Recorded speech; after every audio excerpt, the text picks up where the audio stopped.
Assalamualaikum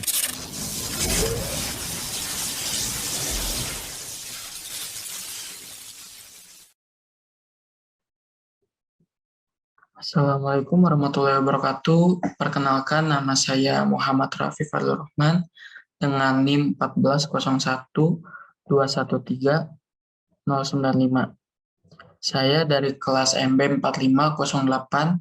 Di sini saya akan mempresentasikan tugas besar yang telah saya kerjakan dengan tema syariah ibadah.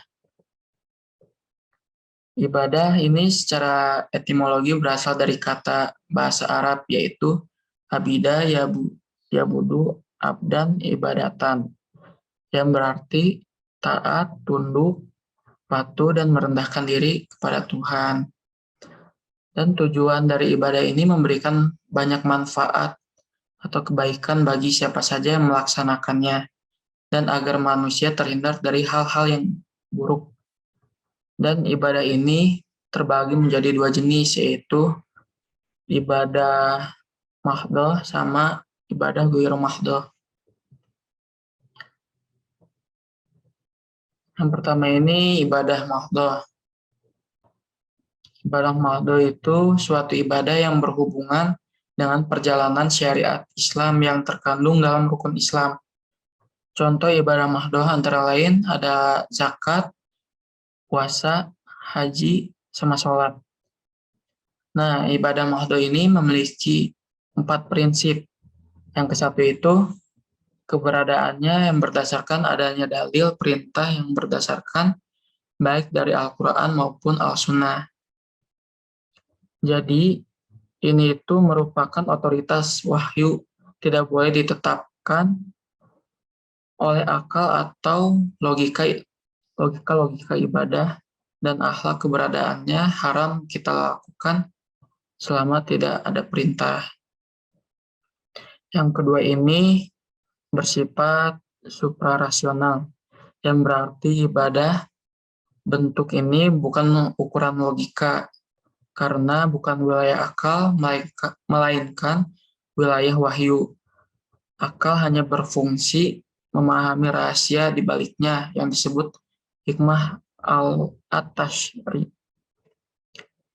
Yang ketiga ini azasnya taat. Yang dituntut dari hamba dalam melaksanakan ibadah ini adalah kepatuhan atau ketaatan. Yang keempat itu wajib meyakini apa yang diperintahkan Allah semata untuk kebahagiaan hamba, bukan untuk Allah. Selanjutnya, ibadah ghairu mahdhah. Ibadah ini adalah segala amalan yang diizinkan oleh Allah, yang tata cara dan perinciannya tidak ditetapkan dengan jelas, dengan prinsip keberadaan didasarkan atas tidak adanya dalil yang melarangnya. Selama Allah dan Rasul-Nya tidak melarang, maka ibadah bentuk ini boleh dilakukan. Contohnya itu seperti sholat subuh dengan kunut atau tidak, zikir, dakwah, atau tolong dan menolong. Di sini juga ibadah ghairu mahdhah ada 4 prinsip, yaitu yang pertama, keberadaannya didasarkan atas tidak adanya dalil yang melarang. Selama tidak diharamkan oleh Allah, maka boleh melakukan ibadah ini. Yang kedua itu, tata laksananya tidak perlu berpola kepada Rasul. Yang ketiga itu bersifat rasional, yaitu ibadah ini baik buruknya atau untung ruginya, manfaat atau madrotnya dapat ditentukan oleh akal atau logika. Yang terakhir itu azasnya manfaat. Maksudnya yaitu selama itu bermanfaat, boleh dilakukan. Selanjutnya, di sini ada beberapa fungsi ibadah mahdhah, yaitu sholat, puasa, zakat, dan haji. Yang pertama itu ada sholat. Perkataan sholat berasal dari kata sholat, secara harfiah berarti seruan atau doa, yakni seruan seorang hamba kepada Tuhan pencipta seluruh alam. Jadi, Salat bentuk doa paling murni atau paling tinggi? Ada pada Quran surat At-Taubah 103 yang mempunyai arti, dan berdoalah untuk mereka, sesungguhnya doa kamu itu menjadi ketentraman jiwanya bagi mereka, dan Allah Maha mendengar lagi Maha mengetahui. Selanjutnya ada puasa. Puasa adalah menahan diri dari hal-hal yang tidak diperbolehkan yang berupa syahwat perut, yaitu makan dan minum, dan syahwat kelamin, yaitu bersetubuh dengan niat kepada Allah. Berpuasa selalu diawali dengan melihat wujud hilal, niat pada malam harinya, makan sahur, meninggalkan semua yang membatalkan puasa, dan segera berbuka. Selanjutnya itu ada zakat.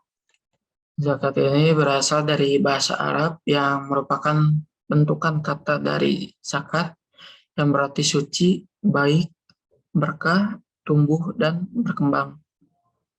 Pengertian zakat ini baik dari segi bahasa maupun istilah tampak berkaitan erat, yaitu bahwa setiap harta yang sudah dikeluarkan zakatnya menjadi suci atau bersih, baik, berkah, tumbuh, dan berkembang sebagaimana dipaparkan dalam Al-Quran. Selanjutnya itu ada haji. Haji adalah suatu yang disengaja atau mengunjungi. Maksudnya itu disengaja, yaitu mengunjungi Ka'bah dan sekitarnya untuk melakukan ibadah kepada Allah Subhanahu wa Ta'ala pada waktu tertentu. Haji ini merupakan salah satu rukun Islam yang kelima, dan hukumnya itu wajib dilakukan oleh setiap orang Islam yang mempunyai kesanggupan serta diwajibkan sekali dalam seumur hidup. Apabila ada yang melakukan lebih dari sekali, hukumnya sunat. Ya, kesimpulan dari materi ini, ibadah merupakan suatu usaha kita untuk mendekatkan diri kepada Allah. Ibadah dalam Islam itu ada dua macam, yaitu ibadah mahdhah dan ibadah ghairu mahdhah. Hakikat ibadah itu adalah melaksanakan apa yang Allah cintai dan ridhoi dengan penuh ketundukan dan perendahan diri kepada Allah. Seorang hamba yang ibadahnya ingin dikabulkan hendaklah harus memenuhi dua syarat, yaitu ikhlas dan sesuai dengan tuntutan Rasulullah. Berikut adalah sumber referensi dalam pembuatan materi ini. Terima kasih, saya izin undur diri. Apabila ada kata yang kurang berkenan, mohon dimaafkan. Assalamualaikum warahmatullahi wabarakatuh.